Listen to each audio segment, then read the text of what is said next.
happy hour.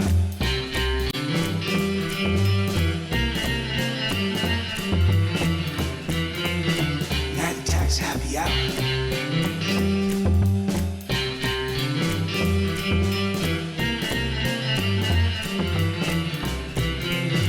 Night attacks happy hour. Dig. Yo, Justin Robert Young. What's up? What's up? What's up? Yo. What's up? What's up? What's up? I'm told. What's up, brother? How you doing? I'm good. I'm told something of fairly significant import happened last night, but I was too busy watching Borat. How was it? How was Borat? I mean, they definitely kind of gave up on even pretending like anybody was being fooled. Like they go so far.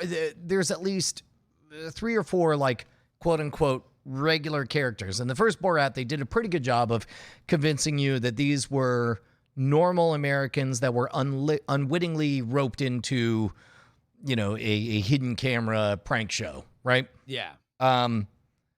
If they are trying to do that, they've gone so far beyond the plausible that it's a real disappointment. But I am convinced that instead they're all like, yeah, whatever. No, it's as if Borat's going on an adventure. Exactly. He has exactly. characters. I mean, it's around like it. Yeah. very clearly these quote unquote normal Americans, like they had beats that they were clearly meant to hit, and maybe for purposes of getting verisimilitude, they withheld information, but it's very clear that they knew information was being withheld so that they could give an eyebrow raise at the right moment and have it feel authentic or whatever. Having said all that, I laughed out loud several times, and That's good. It was you know I mean, that first number one, that first Borat movie is nothing compared to how good the Borat segments on HBO were, right? Well, you know, If you were hit to Borat before anyone else was, that shit was the Yeah. real gold, right? Well, the thing that I was showing on my stream the other day was, and a bunch of I was shocked that people hadn't seen the throw the Jew down the well. They sort of thing with revisit that Borat. exact same conceit in this movie. Okay. But it's like that was definitely like that was some of the funniest stuff I've ever seen in my life. It's odd now because I guess at the time, you know, this is what, early aughts. Yeah, I want to say 2004 through 6, I think, and then I Yeah. think Borat was 2006. So that stuff was shot, man, turn of the century. Yeah. So at that time, for the viewer, smartphones don't exist. Like the idea of like, oh, I took a picture on my phone is like a smudgy ass thumb, right? Right. So hidden camera still kind of meant something, like in a way that now it's like, oh yeah, like, oh, what do? Record me when I'm not trying to be recorded so you can be a dick? Like, it's not candid camera or punked or something like that, where the art of it is like, oh my God, that's so crazy. I bet you they must have spent a bunch of money and spent a bunch of time or been extraordinarily clever. And all the Borat, Ali G, Bruno stuff was so punk rock self-righteous that you didn't care. It's like if these people were being exposed, they were either rich and who gives a shit, or they were racist in private or something like that, where you're like, oh, cool. But then you watch Throw the Jew Down the Well now, or when I rewatched it with my audience, and I was like, I'm like, oh, dude, you guys got to watch this. This shit, if anybody who doesn't know this, Throw the Jew Down the Well is like, I remember laughing so hard at the idea that these people would sing along. And now it just felt kind of like, oh, I guess racism's around. Look at this racism. I don't know. I disagree because I what Sacha Baron Cohen wants to portray everything as is, I did it. I uncovered America's latent secret racism.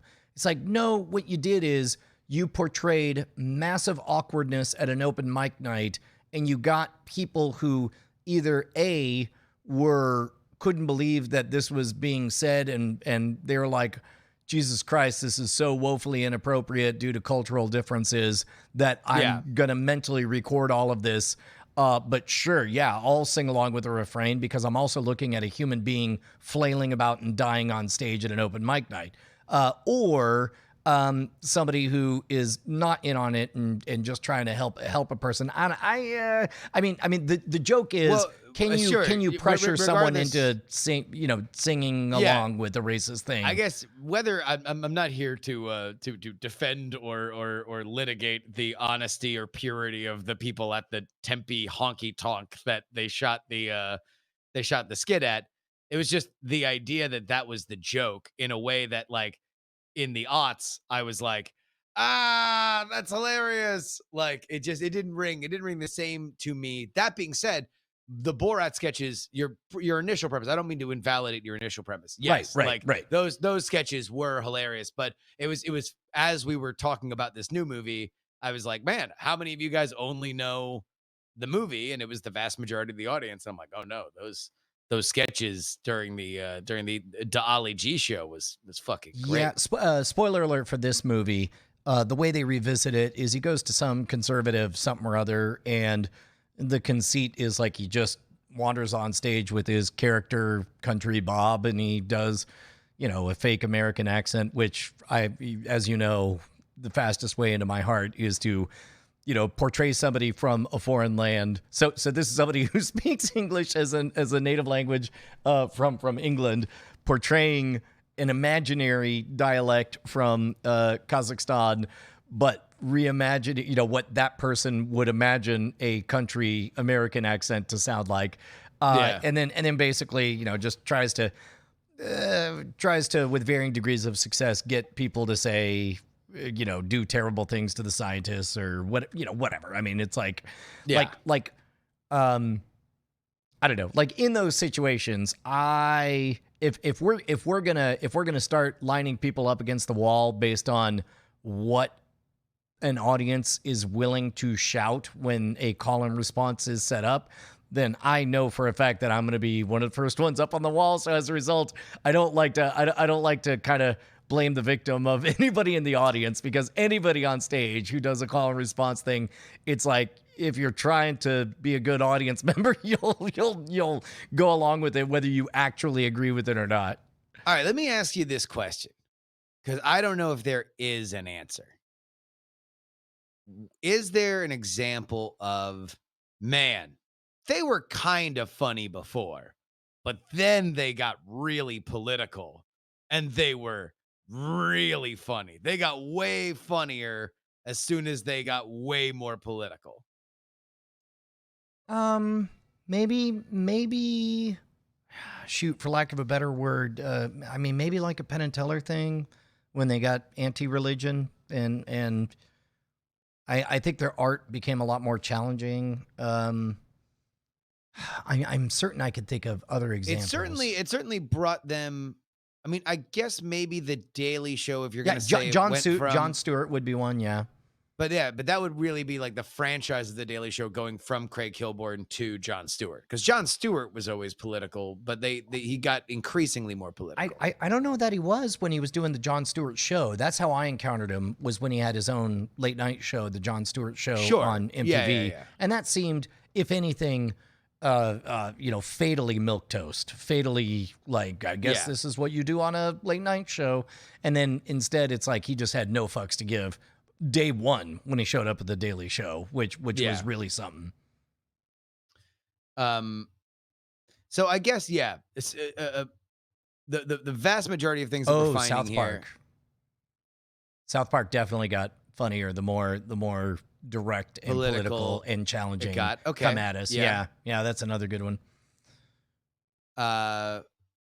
By and large, though, can we agree that these are exceptions to the rule? And usually when things are really, really funny, as soon as they get more political, they usually wind up getting less funny. I'll tell you what, man, I will never forget what you shared to me from our friend Jack Allison, and the word clapter like is stuck in my brain. That idea that it's like, that's not a joke. You're not telling a joke. What you're doing is you're telling a series of chuckles followed by a political statement that causes everyone to burst into clapping for, I also hate this or that political ideology. Yeah. That's fine if you're running a political rally, but you don't get to pass that off. Look, you no more get to pass that off as comedy than Cletus T. Judd does get to pass off his gas station tapes as music. Like, get bent. Yeah, and I guess it's like which, by the way, I toured with Cletus T. Judd. I apologize if he ever hears this. He's a very, very nice person, and I like him a lot. I guess like it's not like the Ali G show wasn't political. It was, but it always felt a little bit more like, probably from its British sensibilities, a lot more attacking of class and status. And that obviously has political elements to it, but it was like, oh, look at these rich, powerful people that are going to condescend to Ali G, who they think is stupid and poorer than them. But also Ali G is now getting, like, the meta is that he's making them an idiot because of the either hilarious situations that he's putting them in, or he's doing like wordplay that they don't understand because they're not hip. And that is a like really good distinction. Like class is something in general Americans don't seem very hip to, and maybe that's exactly what you meant when you said due to British sensitivities. I think you're right. I think in England, certainly, England specifically has a rich history of classism. Whereas America, I think we confuse either the amount of money we have for class or the color of our skin for class. But I think but we've never in America really had a established classist hierarchy. So as a result, I think we have the same impulse that every other country has had, but we misattribute it to either racism or, poverty hating or whatever. Yeah. And I think it's not like we don't have some of the same things, but we certainly have an American ideal of mobility in a way that, like, it seems more ingrained, at least in British culture, at least that I've seen. I don't speak for all of British culture, but like, you go to the right schools in England, and it's like, okay, well, you go here and then you go to this school and then you get a job at this place. And then, like, now you're powerful forever. Whereas in America, we're always like, oh, well, Harvard gives 10 scholarships to people in the inner city every year. And it's like that's going to a college, going to an Ivy League school is something that, like, happens, is more attainable. It might be crazy, but it's not like, oh, you'll never do it. And in fact, the entire system is built for you to never be accepted to these places. And I think that's where the Ali G show was really, really fun, because it did expose some of those similarities of celebrity and wealth and everything in American culture, because it was still fucking hilarious to see these people be lampooned. But I don't know. It feels like, as Sacha Baron Cohen, I presume he lives in either America or London and spends a lot of time in America. He's as Hollywood as you get right now. Yeah, right. So it's like, as his political sensibilities have sharpened more into American political factors, which is like, pick a side. You are either on the red side or the blue side. And if you are on one side, you spend all your time destroying the other side. That it's like, oh, okay. Well, then this just kind of, like, I watched the trailer, and then as soon as I got a sense of what the plot was for Borat 2, I was like, oh, okay, so this is just kind of like a very involved visual HuffPo essay for Borat. Luckily, I think you'll be pleased. I think it's less of that than I had feared as well. And I was definitely rolling my eyes at, oh, it's Borat Jr. or whatever. I will say that weirdly, number one, the movie is kind of freeing in that it doesn't try very hard to convince you that these are real candid camera moments and that these are real. I mean, like there's a scene where he goes to stay at some guy's house and asks the Echo device to send flashlights, but due to his accent, it sounds like fleshlight. And in the same scene, a bunch of fleshlights arrive. And then the following morning, he wakes up and goes off to another place, as if to imply that all of this happened, the spirits did it in one night or whatever. Like stuff that's so obviously like, okay, well, these are two people who I believe they were told, hey, friend of a friend, come be in this movie. Look, speak from the heart. You and I have hung out and had beers and you're pretty conservative. When it gets to political stuff, just speak authentically how you feel, but know that you're making a movie and we have to hit these beats or whatever. And within that framework, it's a lot of fun. I mean, it's just a total fiction and, not everyone is good at their improvised roles, but I'll tell you who's great is the girl who plays Borat's daughter. Like she's extraordinary and fun and funny to watch. I liked it quite a bit. The Rudy Giuliani scene got a lot of press beforehand. What was your impression? Man, it is such a hatchet job of. I mean, there's so many chaos vectors, and this comes from a little bit of understanding how production works in our ventures. But it's like you could tell that they kind of had some loose ideas, some multiple outs, some maybe it goes this way, in which case we'll do blank, blank, blank.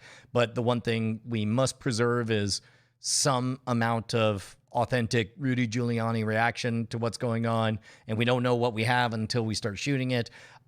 You could there was a scene by scene breakdown where they took everything and they were like, okay, so the opening on screen graphic says Manhattan, New York. That hotel is in New Jersey. Then the interior shot is definitely at this other hotel from another place. This scene where Borat is running down the street, look in the background. You can see that this is not even in English in the background. It's definitely shot when they were there in Romania doing this other thing. Yeah. Then the interview actually was in Manhattan, New York, and blah blah blah. So it's such a hatchet job. I felt like, quote unquote, for the brand, they had to have something to hang their hat on, and this is what it happened to be. Like the Bruno movie, one of the most shocking scenes to me was the Ron Paul interview. Yeah. But it was far from, or it was certainly not portrayed as the biggest scene in the movie. Yeah. Imagine something roughly on the same level as that Ron Paul interview, but that was the best that they had to hang their hat on for the biggest, most authentic gotcha scene or whatever. Yeah, I think it was it might have just been the perfect time at the perfect moment, like because Rudy Giuliani was back in the news for the whole Hunter Biden laptop thing. Jeffrey Toobin had just been busted for jacking off on a Zoom call, and so then it was like the absolute perfect, oh no, there's video of Rudy grabbing his dick in front of this woman who, like, because initially as it spreads via Twitter, it's like Rudy grabbed his dick in front of an underage girl. This is pedophilia. And then all the like conservative stands come out and they're like, well, that's child pornography then. And like, it just became this little tempest in a teapot thing. Well, then when you see it, I saw just the clip because it came out on like when people cut it out on Twitter, and it's like, oh no, he's very obviously tucking his shirt back into his pants. Well, and he's not like grabbing his dick, but I didn't know what the context was. Well, around that in the movie. I'll tell you this much: after an hour plus of being massaged into a mental place of like, okay, none of this is real. I don't believe any of these people are being fooled. I do believe some of the random shots of like Borat walking down the street and randos saying, "Oh my God, it's Borat." Like, I believe that Yeah. was a real thing that happened.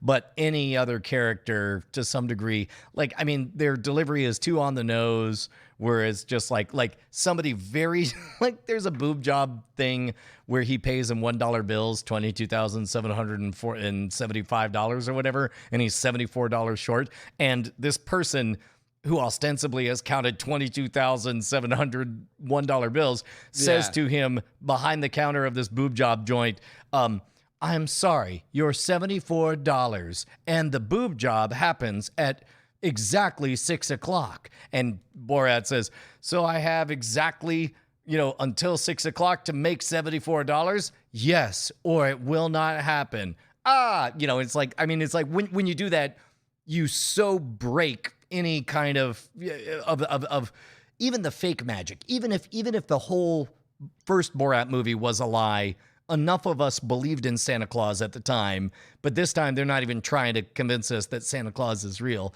Yeah. And so as a result, by the time you get to the Rudy Giuliani thing, like, they play the same footage twice, 3 times of him tucking his finger underneath.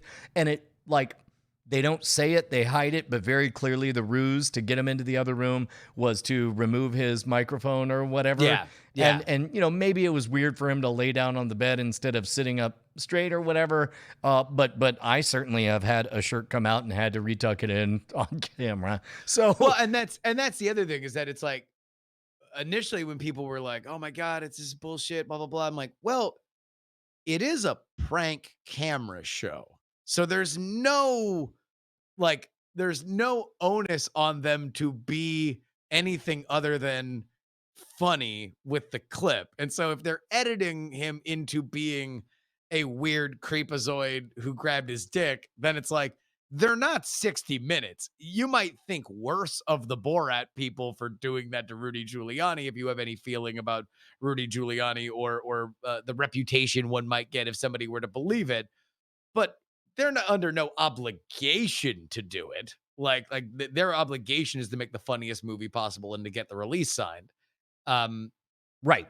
And to some degree, I mean, I kind of got the vibe that Rudy knew something was up and was playing along with it.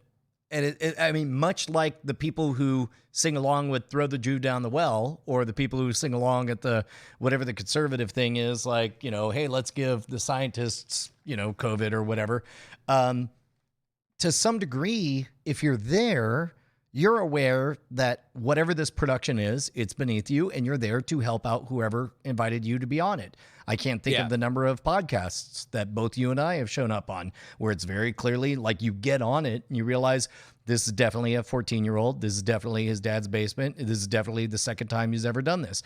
And Yeah. and what do No, we do? you definitely, there's a moment when you're on a call with 4 other people and they're like, "Oh, we're just waiting for Jason, Jenny, and Xavier to show up." And you're like, "Oh, 7 people on the show and we're already 15 minutes late." Like, okay, Right. I understand. In that moment, your impulse is not to say, "This is a fraud and a sham," and go have. And even when it gets weird, like, man, I forget what it was. There was some interview that I did where I guess the guy was either aiming for a gotcha thing or what, but his whole gimmick would be that he would do an interview and then announce that there were demons in you and then exorcise you live on the show.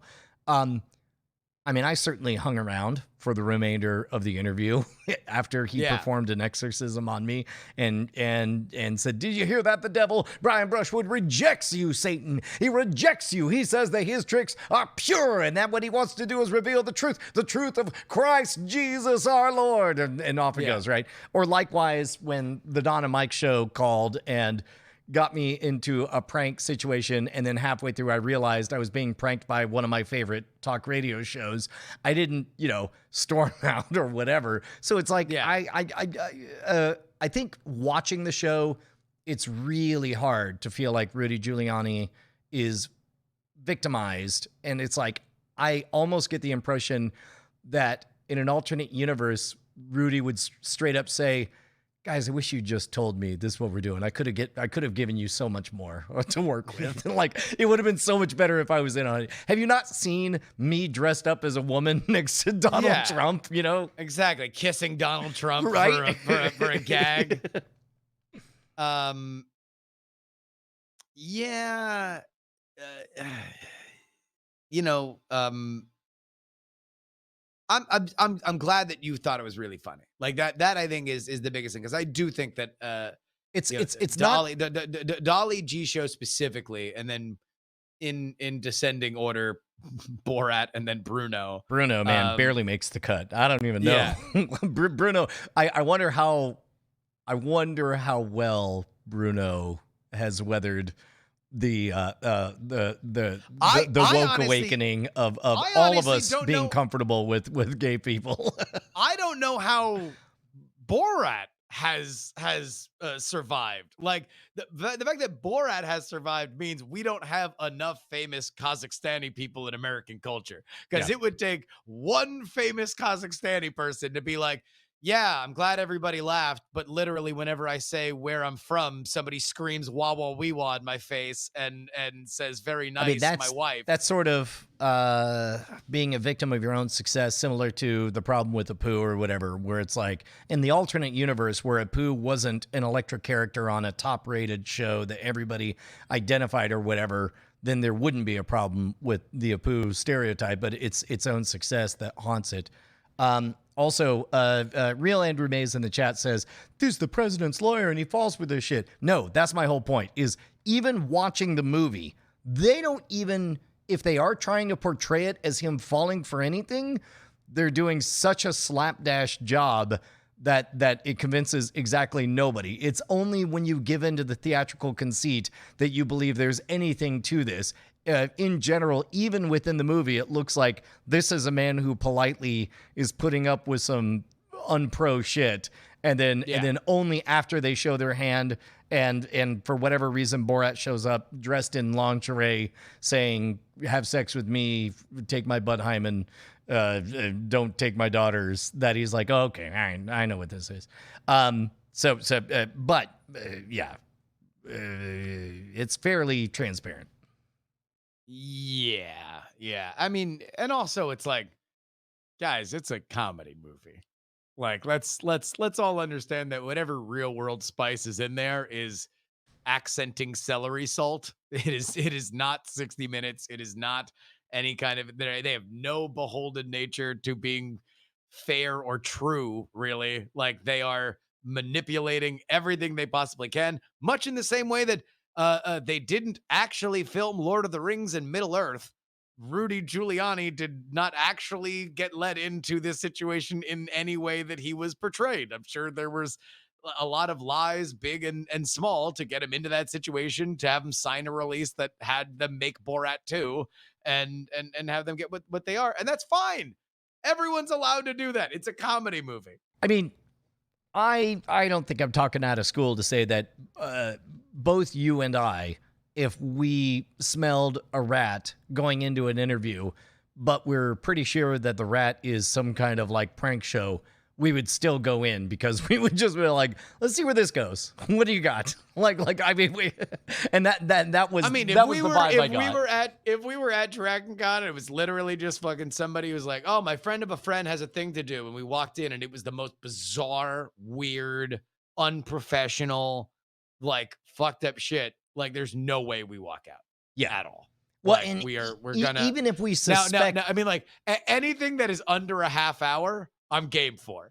Now, when you get over it, like that, the reason why I will walk out is because it's too long. But like, there is no degree of professionalism or bizarre behavior that will make me walk out or leave at under a half hour. Yeah. Pro tip for everybody: you could book pretty much anyone who you have their phone number for, if you avoid the fatal mistake of implying that they need to be there for the full episode. Like emails still come in, I would love to have you on my podcast.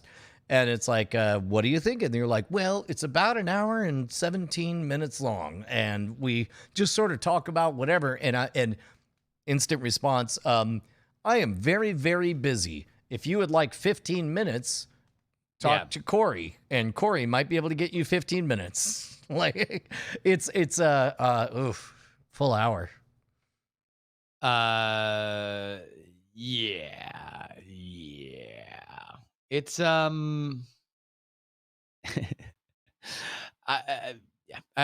don't know. I mean, I'm glad you thought it was funny, and I've heard nothing but rave reviews about the daughter. Yeah, I would say it's not nearly as funny as the first one. It's not as electric as the first one, but it fared better. Originally, you were asking, like, I don't know, man, how has every other zombie resurrection of a established I property mean, held up? there is also that. Yeah. I would say it fares better than most. I would say it was fun, and I guess funny. How's that for a recommendation? Fun, Yeah. comma, definitely fun, comma, maybe funny? Question mark. Yeah. Well, good. I'll tell you what, it couldn't have come out at a better time. They certainly maximized all that Rudy press, and people were like really, really, really excited about it. When it got released during the debate, there was definitely like a buzz of like, oh, watch Bruno instead of the debate. So it's like, that's awesome. That's great for Amazon, which now that I'm at the end of that book, I can appreciate With the big picture. the big picture. That's a lot of stuff that I didn't care about. You know what? I made the mistake of you ever be like in the last couple of hours of an audiobook, and for whatever reason you're listening to it going to bed and you forget to hit the snooze whatever or the sleep button, and then or maybe in your sleep you start it again, but it's like just by the time you think to go back to the book, it tells you you've finished it, and you're like, I certainly don't remember finishing it. And then you have to figure out like what's the last thing you remember, and it starts to feel like homework, and then you realized, I don't know, maybe I'll read this other book instead. I definitely made it 80% of the way through the big picture. Oddly enough, it would have been a fucking killer podcast series. Oh my God, you could yeah. have probably gotten like 3 or 4 seasons out of that, or one like big, like maybe like a 10, 15 parter like that you would cut that into, because ultimately they don't have a ton on the Sony stuff. And it really does. Which, by the boil way, down is to, kind of weird, since the whole preface is dedicated to tap dancing around the fact, like, dude, this is fucked up because everything I'm about to tell you, super illegal. Got it through illegal sources, so buckle up. Anyway, here's 2 chapters on that. Now let's talk about Marvel. And also, it's like, then they don't go into the troubled production of like, I know more about the Sony hacks through, I think it was the Red Letter Media Ghostbusters review, that like I know more about it from there than I did the book allegedly about the Sony hacks. In terms of like all the deep dish gossip on all that stuff. Just like, the fact that they were developing the new James Bond movie, they were developing Ghostbusters. There was like argument back and forth of exactly how goofy and silly Ghostbusters was being compared to the initial one, which had very much its own brand of comedy, whether or not they were going to be in a different universe, and Paul Feig fighting for that. And it's like, that's what I kind of wanted. I wanted all the like, all right, so where like we get this X-ray into a studio for a period of time, what does that X-ray tell us? What were they working on? And I thought that was what it was going to be, but boy, did this guy really want to write a story about franchises, write a book about franchises, and boy, do we learn the same fucking lesson over including and over like and the over again. same like here's a character. He did movies 1, 2, and 3. Chapter 8. This character walks in. He's the guy who I won't admit to having mentioned earlier, but I'm going to tell you as if you're meeting him for the first time that he did movies 1, 2, and 3. Chapter 16. Well, there were difficulties on this production, partly because he was friends with so-and-so, a guy who was famous for doing movies 1, 2, and 3. And I'm like, was this a series of short stories or articles that got strung together? What happened here? I feel like either he was a compendium of a bunch of stuff, or it was stuff that he had written as articles that he didn't do a ton of reworking. But that's why I was like, oh, wait, these would be killer podcast episodes if you actually strung them out a little bit more. Like you'd have Well, plus you'd have also great like shit. you could do episode 7 of a podcast and speak in a way that assumes nobody has seen or heard the previous podcasts, right? But Yeah. but that's a little bit tougher sell when it's chapter 17 of your book to treat the audience like, oh, did you just walk in here on Yeah. chapter 17? This guy did movie 1, 2, and 3. Beyond the fact that it's like, by the way, are you aware that there's a lot more franchises in theaters? And did you know that these franchises mean that other, more challenging, yet perilously financially risky movies don't get made? Well, you better get used to it because I'm going to repeat that same fucking point Having over and over and said over that, and over and over again. I actually did rather like the new media chapters when he talks about how Netflix saved the mid-budget adult drama and how Amazon saved indie cinema and so on. I think that part I thought was to- pretty good. That to me like puts the biggest problem with the book on display though, is that ultimately this is a story about how bad he feels for a very specific, very unsympathetic class of people. Right. Studio bosses.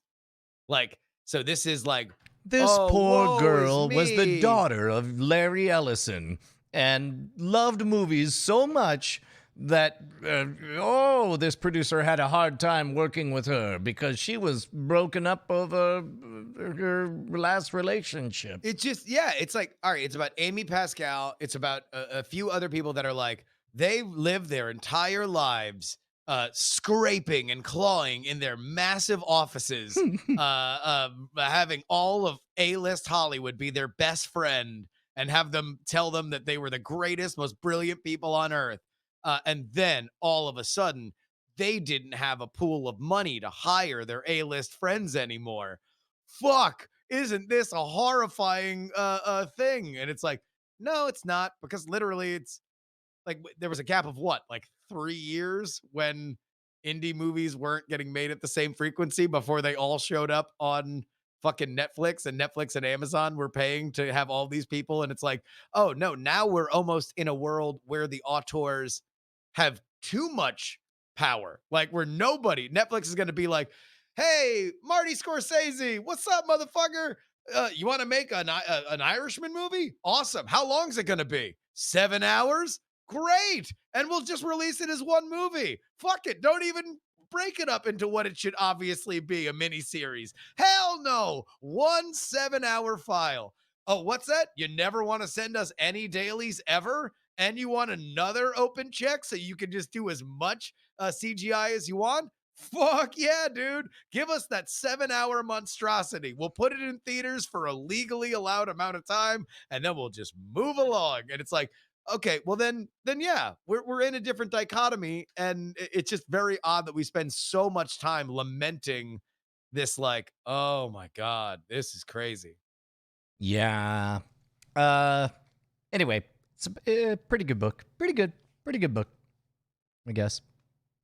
Yeah, no, the stuff that was really good was really, really good. And it's a great, like all great Hollywood stories, it's worthwhile just to hear the, like, you know, the arm bones connected to the leg bone kind of shit, where it's like, oh, this is how this person works with this person, and that's why that's why this director has made so many movies. That's why this actor has always worked there. He does a pretty good job of sort of like calling a spade when it comes to, yeah, this movie died partly because it was late, partly because of, there's euphemistic terminology about like somebody was a real asshole on set or whatever. But I mean, you do get a sense of like, those high-priced executives, man, they have to deal with a lot of prima donna feeling-based bullshit, you know?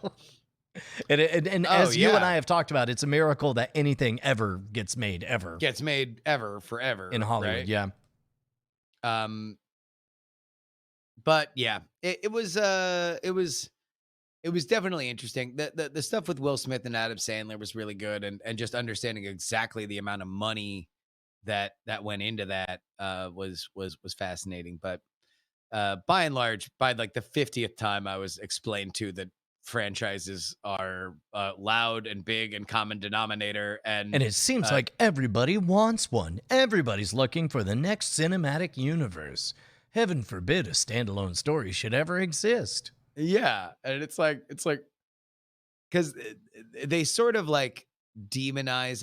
He sort of demonizes a little bit the Pixar Marvel way of creating stuff, which is like very group writery focused of like, uh, hey, um we are going to rewrite this as many times as possible. We know through just hearing stuff from Cargill that it's like Marvel is fucking cold. Like They're when they were making brutal. They're Doctor brutal. Strange. Well, and he did mention that it's like institutionally, nobody gets their own movie. Everybody has to. If you're midway through directing Doctor Strange, for example, I'm pulling that out of my butt, then whoever happens to be working on Ant-Man and the Wasp has to look at your latest cut and give notes on it, and you have to give Yeah. notes on their latest cut. Like that forced heterogeneity is fascinating. But it's like to ensure quality, Right. to ensure the fact that it's like every time you go to a Marvel movie, it feels like a Marvel movie. You get what you paid for. You're very excited to see the ball advance. Like, that's rad. That's really cool. Like, I think that's super fun. The big I guess it's like I think that should be commended. What shouldn't be commended is everybody else doing a shitty version of it and producing fucking shit garbage that fails miserably. But who knows? So in my mind, I'm trying to imagine like who are you thinking of, and then like all of so many examples pop, like a Universal trying to do their The monster monster- movie, the Monster Mash, yeah. Like that's our bit number 1, 2. Exactly. But yeah, it's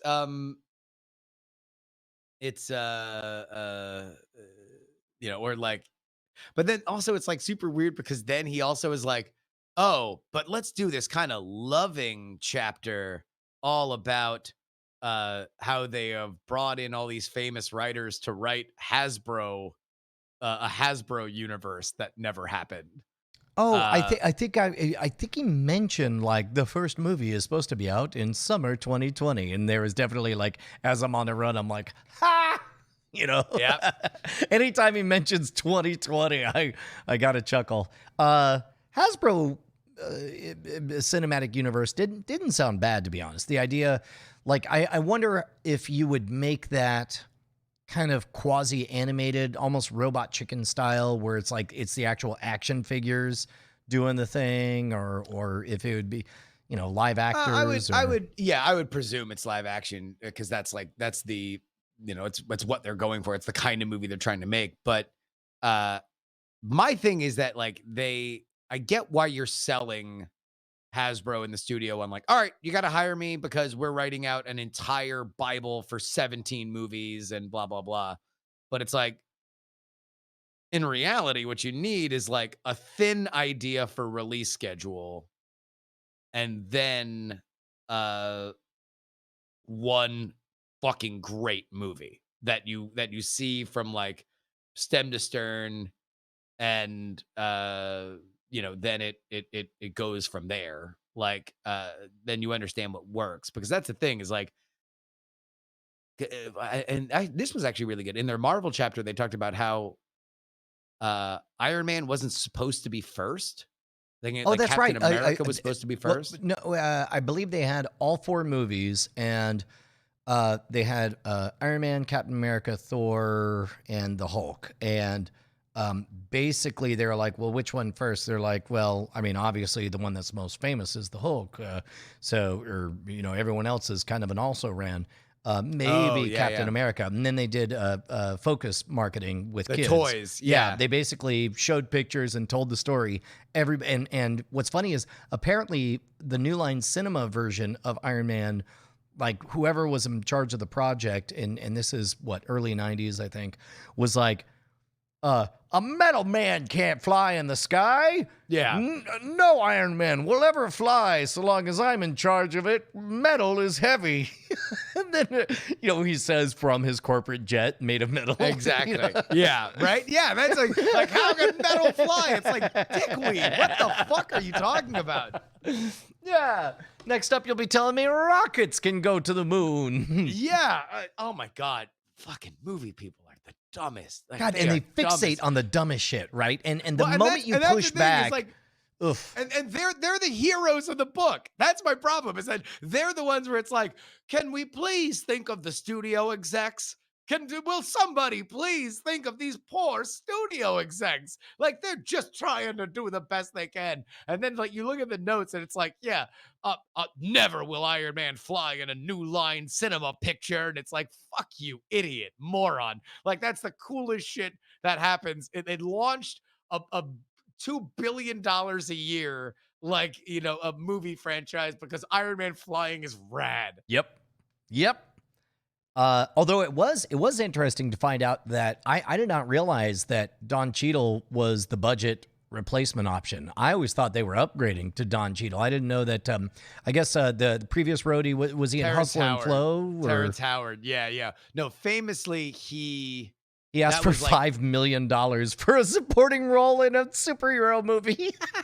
which, like, yeah, and I didn't know the setup on that. The setup was that he was the cornerstone hire because they wanted to punch above their weight, but they knew that, like, all right, so we overpay for a supporting character, but that shows everybody that we want to cast X amount of people, and then we find a bargain basement play for the other roles, and they just caught Robert Downey Jr. at the Well, and- fucking perfect time. Coming out of his stupor, but also like genuinely interested. Like I didn't know, like he went out, for those who haven't heard the story, to number one, he auditioned for the role, which says one thing. Apparently, doing that singing for your supper routine actually matters. But also, number two, he went out and rented a tuxedo, showed up in a tuxedo, pretty much fully in character as Tony Stark, and everybody was like, Jesus Christ. And of course, and as a matter of fact, it's hard to think of it right now, but why am I blanking on the name of the director who's awesome? Favreau. Jon Favreau. Really, he had nothing to his name. His previous movie was not Zarathustra, some kind of Zathura. That's what it was. Zathura. Yeah, Zathura, Basically, yeah. kind of rip off Jumanji with space. Which, by the way, that was like the one thing that I thought was a little bit playing fast and loose. It's like Jon Favreau didn't have a lot of special effects stuff. Like his last movie was Zathura. It's like that was entirely special effects. That's like the reason why you give him Iron Man, because you watch that and it's like, whether or not that's a great movie, Right. The Swingers guy can handle CGI because that movie is like entirely CGI. Well, but in the case of Iron Man, it just happened to be a director who was comfortable, making pivots on set when he knew he had gold, and you had Robert Downey Jr., who was, constantly ad-libbing and making up stuff, and luckily you had the type of director who, because somebody like Scorsese isn't gonna be okay with that. But meanwhile, Favreau's just like, yeah, no, that's how it is now. Sure, let's roll with that. No, he launched Vince Vaughn's career by just letting Vince Vaughn be Vince Vaughn, so he understands. Meryl Bar in the chat quite rightly points out, like, I guess Elf didn't happen. That wasn't a success. Like the most beloved Christmas epic or whatever. Yeah, no, it was definitely a stretch to. But like, all right, so this is Robert Downey Jr. pre-Iron Man. 2000, he does Wonder Boys.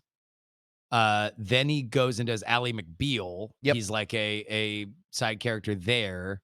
He was fairly a force on that show. He brought in sort of. No, he was like a ratings, like a big ratings like thing. But that's like, he was like trying to do his best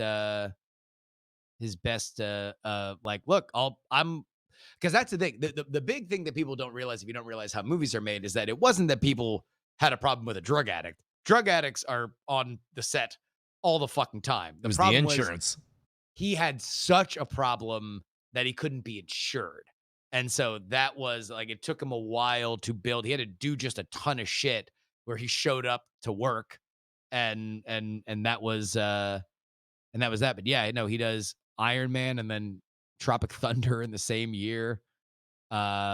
Same year. Holy cow. Same year, 2008. Yeah. Man, no fucks to give. I guess, I mean, it's so, man. But So he had done Zodiac. That's the other thing, is that he had done Zodiac before. So it's like he did Zodiac before Iron Man. So he was already like in, like he was getting, Zodiac had a big release, like, and it was Fincher after Fight Club.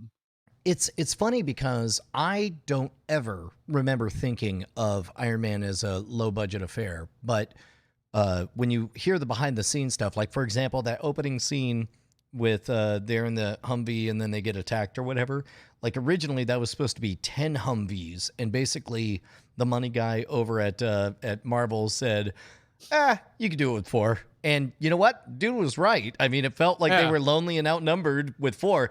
And apparently the village attack scene where he's I don't know, escaping or what have you, I forget.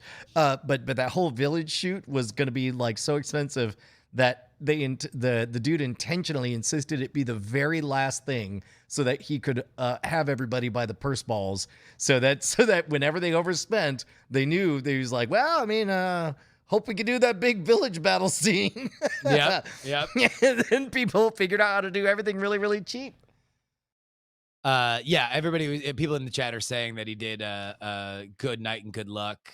Or sorry, no, Kiss Kiss Bang Bang, which was like, yeah, Good Night and Good Luck was George Clooney, right? Yeah.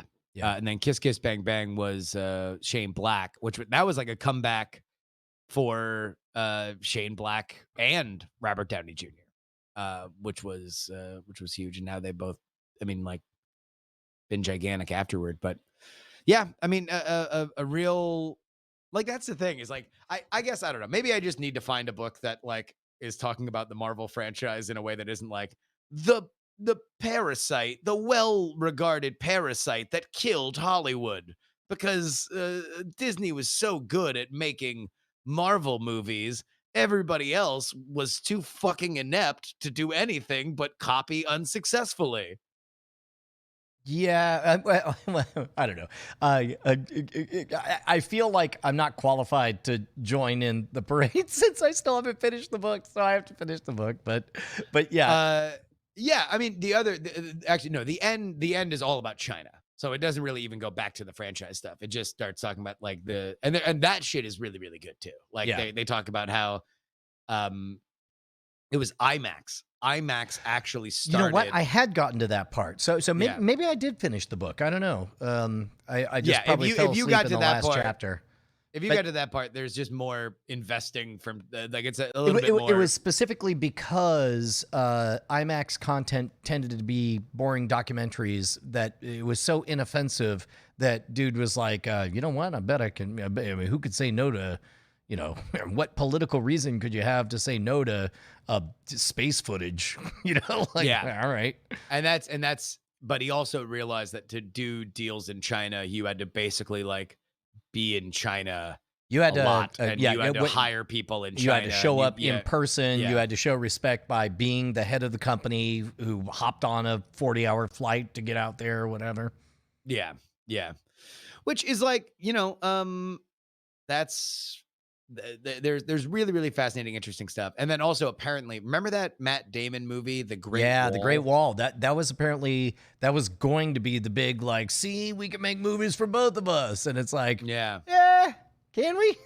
Can you? Can you though? Yeah. Can you? I don't think so. I don't think so. Seems like we can make the one or the other. Yeah. Well, and they also talked about how that stapled on, you know, Chinese doctor scene to Iron Man 3 was widely disliked by the Chinese, partly because it was filled with like local Chinese energy drink plugins or whatever. They're all like, boo, this is pandering and dumb. Yeah, this sucks. Although apparently it was also like Avatar was a fucking like just insane success, and people would like it was like the heaviest snowfall in like 40 years, and people were waiting 6 hours outside the theater to see Avatar again. Well, number one, it was the right type of movie for the Chinese market because you had an entire class of people who, for the first time, were able to afford to go to the movies. They wanted to see big budget spectacle stuff. They wanted a simple story that transcended language barriers. Also, didn't hurt that many Chinese were personally experiencing the plight of being forced from their ancestral homelands for development of other things or whatever. It's like when I heard that chapter on Avatar, I was like, well, no wonder he's already got like 12 more avatars in the hopper. Like Oh, what? yeah. Like go ahead, let jerk off motion. Let America roll their eyes at the simplistic Ferngully plot and dialogue. Meanwhile, turns out the world is a bigger place than America. And also, America, it'll only make it the second highest grossing American movie. Right. Number one in the world. Yeah. And it'll be number one in the world. Like, geez. Oh, bitch about it. Fucking fanboys. Everybody's going to go see the second one anyway for Yeah, no, but whatever seriously, would you inexplicable fuck reason. this cat? Hey, yo, dude, you want to Yo, fuck yo, this yo. cat? Would you fuck this cat? Hey, you want to fuck this cat? Yo, though? it's me. It's James Cameron. What if this cat was the lady from Star Trek? I know you though? would get fucked by that robot, but would you fuck this Yeah, cat? would you fuck this cat? Look at that. Yo, Hey. you want them eyes bigger? Oh, I'm sorry. Do you like Sigourney Weaver? What if she was a cat? Yeah, and like real tall, like 12 feet tall. Hell yeah. Like what if your head was like even with her bush standing up? I'm just Yup. saying. Also, no bush because she's a cat. Cat. Brrr. Cat. That's it. All right, there you go. That's it's only danger from here. Hey, thanks to everybody who showed up. See ya. Bye. Happy hour.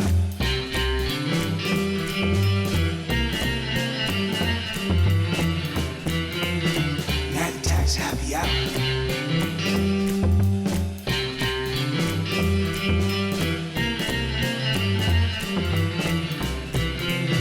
Night Attacks Happy Hour.